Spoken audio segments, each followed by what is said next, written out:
Nag-text yung department, signal number 1 lang daw yung zombie. Kailangan lumalangoy daw ng zombie bago tayo isuspend. Halabi, ano yan? Nakagat ka ba? Gaga, chikinini yan. Hoy, nasan daw kayo? Hinaharap kayo na advisor ninyo. Ang daming zombie dito. Ano, be? Nasa com shop kami, be. Nagkakating. Wait lang, be. Tawag ako ng ano? Tingnan mo. Immune ba yan? Bakit hindi yan kinakagat? Gaga siya kasi may hawak ng sweldo ng paluwagan. Sige, subukan yung tang-ina nyo lang sa sahod. Kagatin nyo pa ako, sige. Hindi ko i-release mga good moral nyo.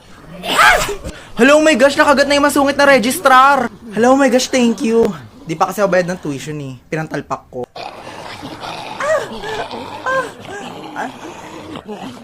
Ba't naman kulang yung kagat? Mas mabagal ba infection pag ganito? Kulang yung kagat eh. Hoy, sino advisor nyo ha?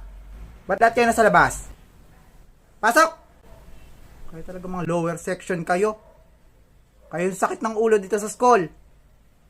Mga be, ganito, balutin nyo ng notebook yung katawan ninyo para hindi tayo makagat ng mga zombie. Hala be, oh my gosh, wala akong notebook. Pwede pengi. Puta ka, puro lip tint at saka pulbo lang kasi laman ng bag mo. Alam mo ako dapat yung nagbabalot ng katawan, hindi ikaw. Kamukha mo lang din naman yung mga zombie sa labas. Diyos ko, baka lagpasan ka lang din.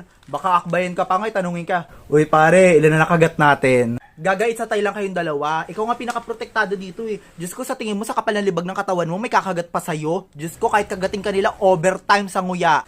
Oh my God, nakakatakot. Shh! Huwag kayo maingay. Maririnig tayo. Takpan yung mga bunganga ninyo. Ikaw, princess, sa kilikili ang takip. Lakas ang putok mo, maamoy tayo ng mga zombie. Ah! Zombie! Gaga nung zombie. Si Heidi yan. Leader niya sa thesis. Puyat yan, kaya ganyan itsura. Wala kasi kayo mga ambag. Oh my God! Yan yung legit na zombie, oh.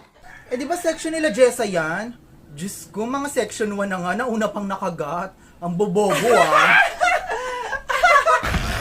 Takbo sa rooftop! Kadiri ang papangit nila. Oh my God. Ang arte. Huy, teka muna. Ganun lang din naging itsura ng mga jowa mo dati.